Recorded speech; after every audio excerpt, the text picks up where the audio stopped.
Карыз бул өтө чоң жоопкерчиликтүү нерсе, өтө чоң нерсе туугандар. Карызды алып качып кеткен жакшы нерсе эмес. Ал качып кетип кутулбайт. Пайгамбарыбыз саллаллаху алейхи вассалам хадисте айткан, шахиддин баардык күнөөлөрү кечирилет, бирок карызы кечирилбейт деген. Шахид хадисте да келет. Карыздан башка бүт баардык күнөөсү кечирилет деген. Ошон үчүн туугандар бул карыз алгандан кийин бергенге аракет кылыш керек. Качып кетип кутула албайбыз.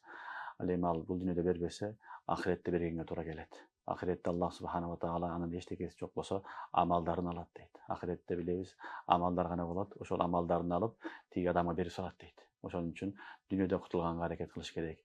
Адам баласы каза болгондо, эгер карыздар болсо, шариятыбызда биринчи карызын төлөсүн дейт. Мираскорлору ошол атасы менен жакындары ошол адамдын карызын төлөйт. Карыздан калган кийин акчасын анан мираскорлорго бөлөт. Ошон үчүн карыз өтө чоң нерсе. Буга жеңил көз карашта карабаш керек, жеңил мамиле эмес. Буга өтө маани бериш керек. Карызды тезирээк берип кутулганга аракет кылыш керек.